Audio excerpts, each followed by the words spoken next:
What is hype marketing? എന്താണ് hype marketing? Hype മാർക്കറ്റിംഗിൻ്റെ ഒരു ശരിയായ എക്സാമ്പിളാണ് ലബൂബ് ഡോൾ. അതായത് ചെറിയ സമയം കൊണ്ടാണ് ഒരു ഡോള് വിറ്റിട്ട് അവർ അത്രയും പൈസ ഉണ്ടാക്കിയത്, മില്യൺസോളം പൈസ ഉണ്ടാക്കിയത് ചെറിയ സമയം കൊണ്ടാണ്. ആൾക്കാർ ഈ പ്രൊഡക്റ്റ് ക്യൂ നിന്നിട്ട് വരെ മേടിക്കും. ചെറിയ സമയം കൊണ്ടാണ് സ്റ്റോറിൽ നിന്ന് ഈ പ്രൊഡക്റ്റ് വിറ്റ് പോകുന്നത്.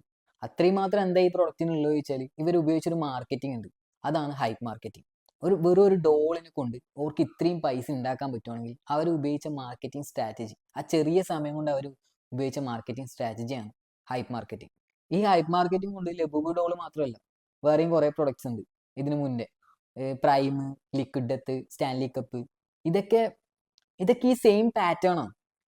ഇവിടെ പ്രൊഡക്റ്റ് മാത്രമേ മാറുന്നുള്ളൂ, പാറ്റേൺ സെയിം തന്നെയാണ്.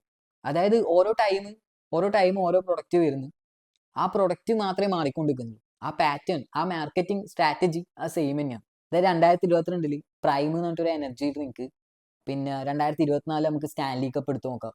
ലിക്വിഡ് ഡെത്ത് എന്ന് പറഞ്ഞിട്ടൊരു ക്യാൻഡ് വാട്ടർ, വെറും വെള്ളം, വെറും ക്യാൻഡ് വാട്ടർ വെച്ചിട്ടാണ് അവർ അത്രയും പൈസ ഉണ്ടാക്കിയത്. ഈ ഹൈപ്പ് മാർക്കറ്റിംഗ് ഉണ്ടാകുന്ന വെച്ചാൽ കുറച്ച് കാര്യങ്ങളുണ്ട്. ആ കാര്യങ്ങളെ ബേസ് ചെയ്തിട്ടാണ് ഈ ഹൈപ്പ് മാർക്കറ്റിംഗ് ഉണ്ടാകുന്നത് അല്ലെങ്കിൽ ഉണ്ടാക്കുന്നത്. അതായത് വെച്ചാൽ ഫസ്റ്റ് എന്ന് വെച്ചാൽ ഒരു സ്പാർക്ക് ഉണ്ടാവണം. ഇത് ആൾക്കാർ ശ്രദ്ധിക്കാൻ വേണ്ടിയിട്ടൊരു സ്പാർക്ക് ഉണ്ടാവണം. പക്ഷെ അതിന് ഒരു എക്സ്പെൻസീവ് ആയിട്ടുള്ള ഒരു ആഡിൻ്റെ ആവശ്യമോ അങ്ങനത്തെ ഒന്നും കാര്യമൊന്നുമില്ല. ഒരുപാട് പൈസ മുടക്കിയിട്ട് ഒരു ആഡിൻ്റെ ആവശ്യമോ അങ്ങനത്തെ കാര്യമൊന്നുമില്ല. ചിലപ്പം ചെറിയ എന്തെങ്കിലും മതി. ഈ ലബൂബിൻ്റെ കാര്യത്തിലാണെങ്കിൽ ബ്ലാക്ക് പിങ്കിലെ ലിസി ഇല്ലേ, പുള്ളിയുടെ മൂപ്പര ഒരു പോസ്റ്റാണ്, ഇൻസ്റ്റാഗ്രാം പോസ്റ്റാണ് ലബൂബിൻ്റെ സ്പാർക്ക് എന്ന് പറയുന്നത്. അതായത് പുള്ളി ഇൻസ്റ്റാഗ്രാമിൽ ഒരു ലബൂബിനെ വെച്ചിട്ടുള്ളൊരു ഫോട്ടോ പോസ്റ്റ് ചെയ്യും. ഇത് ആൾക്കാർ, മില്യൺസോളം ഫോളോവേഴ്സ് ഉണ്ട് മൂപ്പർക്ക്. ഇത് ആൾക്കാർ നോട്ടീസ് ചെയ്യും ഈ ലബൂബ് പറയുന്ന ഡോൾ. ഇതാണ് ലബൂബിൻ്റെ സ്പാർക്ക് എന്ന് പറയുന്നത്. ഇത് ഓരോ പ്രൊഡക്റ്റിനും ഡിഫറെൻ്റ് ആയിരിക്കും. ലൈക്ക് ഇപ്പം പ്രൈമിൻ്റെ ആണെങ്കിൽ ലോഗൻ പോള്, KSI എന്ന് പറഞ്ഞിട്ട് 2 യൂട്യൂബേഴ്സിൻ്റെ രീതിയിലാണ് അതിന് സ്പാർക്ക് വരുന്നത്, അതിന് ഈ ഒരു ഇതുണ്ടാകുന്നത്. മറ്റേ സ്റ്റാൻലി കപ്പിൻ്റെ ആണെങ്കിൽ ഒരു ടിക്ടോക്കിലെ വീഡിയോ ഉണ്ടായിട്ടില്ലേ, ഒരു കാറ് കംപ്ലീറ്റ് ഫയർ ആക്സിഡൻറ്റിൽ കാറ് കംപ്ലീറ്റ് കത്തി നശിച്ചു. പക്ഷെ അതിൻ്റെ ഉള്ളിൽ ഈ സ്റ്റാൻലി കപ്പ് ഉണ്ടായിരുന്നു. ഈ സ്റ്റാൻലി കപ്പിന് ഒന്നും പറ്റിയിട്ടില്ല. അത്രയും വലിയ ആക്സിഡൻറ്റിൽ സ്റ്റാൻലി കപ്പിന് ഒന്നും പറ്റിയിട്ടില്ല. ഈ വീഡിയോ ടിക്ടോക്കിൽ ഏകദേശം 94 മില്യൺ ആയിട്ടും വ്യൂസ് കിട്ടി. ഇതാണ് ശരിക്കും പറഞ്ഞാൽ സ്റ്റാൻലി കപ്പിന് ഒരു സ്പാർക്ക് ഉണ്ടായത്. പക്ഷെ അത് മാത്രമല്ല, പിന്നെ മറ്റേ ക്രോക്സിൻ്റെ മാർക്കറ്റിംഗ് ചെയ്ത പുള്ളിയില്ലേ, പുള്ളിയുടെയും കോൺട്രിബ്യൂഷൻ ഉണ്ട് ഇതിനകത്ത്. പക്ഷേ ഈ വീഡിയോ, അതായത് 94 മില്യൺ വ്യൂസ് കിട്ടിയ വീഡിയോ, ഇതോടെ സ്റ്റാൻലി കപ്പിന് ആൾക്കാർ കൂടുതലായിട്ട് വാങ്ങാൻ തുടങ്ങി. അതായത് ചെറിയ സമയം കൊണ്ട് സ്റ്റോറിലെല്ലാം സാധനം തീർന്നു പോകുന്നു ആ രീതിയിലായി. പ്രൈമിൻ്റെ ആരും ഇതേപോലെ തന്നെ ഉണ്ടായി. പ്രൈമിൻ്റെ ആരെന്ന് വെച്ചാൽ ചെറിയ സമയം കൊണ്ട് സാധനമൊക്കെ തീർന്നു പോകുന്നു, ആൾക്കാർക്ക് കിട്ടാത്ത അവസ്ഥ. രണ്ടാമത്തെ വെച്ചാൽ സോഷ്യൽ ആംപ്ലിഫിക്കേഷനാണ്. അതായത് ആൾക്കാരിലൂടെ ആൾക്കാരിലേക്ക് എത്തുന്ന ഒരു പരിപാടിയാണ് സോഷ്യൽ ആംപ്ലിഫിക്കേഷൻ. ലബൂബിൻ്റെ കാര്യത്തിലാണെങ്കിൽ ഇതൊരു മിസ്റ്ററി ബോക്സ് ആണ്. ഇതിൻ്റെ ഉള്ളിൽ ഏത് ലബൂബാണ് ഉണ്ടാവുക നമുക്ക് പറയാൻ വേണ്ടി പറ്റൂല. ഈ കാര്യങ്ങളിൽ ഒരു അൺബോക്സിങ് വീഡിയോ പോലെ ചെയ്യാൻ തുടങ്ങി. അതായത് ലബൂബ് അൺബോക്സ് ചെയ്യുന്നു, ഏത് ലബൂബോ കിട്ടിയത്, ഇതൊക്കെ ആൾക്കാർ അൺബോക്സ് ചെയ്യുന്ന വീഡിയോ ആക്കിയിട്ട് സോഷ്യൽ മീഡിയയിൽ പോസ്റ്റ് ചെയ്യാൻ തുടങ്ങി. ടിക്ടോക്കിൽ മാത്രം ഏകദേശം 1.9 മില്യൺ ക്ലിപ്സ് ഉണ്ടെന്നാണ് പറയുന്നത് ലബൂബിൻ്റെ അൺബോക്സിങ്. സ്റ്റാൻലി കപ്പിൻ്റെ കാര്യം ഇത് തന്നെ.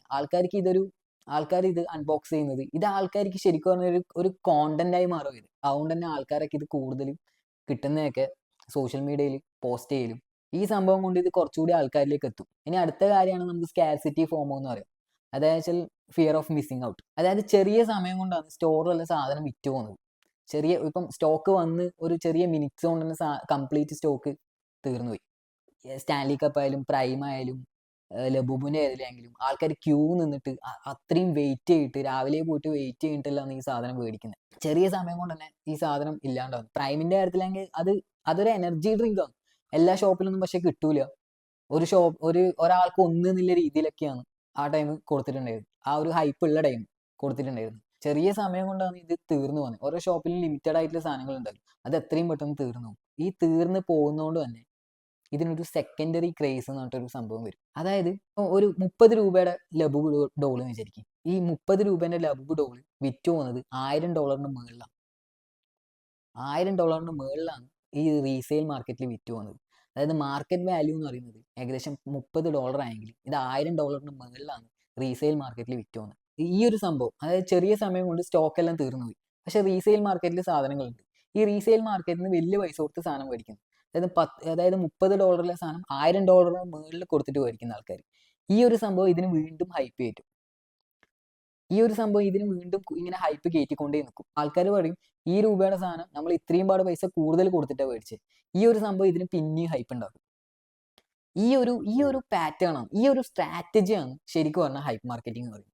ഇത് യൂസ് ചെയ്തിട്ടാണ് ഈ ലബുബുഡോള്, Prime, Stanley cup, Liquid Death, ഇതൊക്കെ ഈ ഒരു പാറ്റേൺ ഉപയോഗിച്ചിട്ടാണ്, ഈ ഒരു സ്ട്രാറ്റജി ഉപയോഗിച്ചിട്ടാണ് ഇത്രയും പാട് പൈസ ഉണ്ടാക്കിയത്. ഈ ചെറിയ സമയം കൊണ്ട് ഇത്രയും പാട് പൈസ ഉണ്ടാക്കിയത്. പക്ഷെ എൻ്റെ അഭിപ്രായത്തിൽ ഇതൊരു സോളിഡ് ബിസിനസ് അല്ല. ഇവിടെ ഇവർ ഈ ഹൈപ്പ് മാത്രമേ ഉണ്ടാക്കുന്നില്ല. അതായത് ഈ ചെറിയ സമയം കൊണ്ട് നല്ലൊരു ഹൈപ്പ് ഉണ്ടാക്കുന്നു, അല്ലെങ്കിൽ ഒരു ഹൈപ്പ് കിട്ടുന്നു. ഈ ഹൈപ്പ് വെച്ചിട്ട് സാധനങ്ങൾ ചെറിയ സമയം കൊണ്ട് തന്നെ ഒരുപാട് സാധനങ്ങൾ വിറ്റ് പോകുന്നു, ഒരുപാട് പൈസ ഉണ്ടാക്കുന്നു. പക്ഷെ ഇത് ഒരുപാട് കാലം നീണ്ടുപോകില്ല.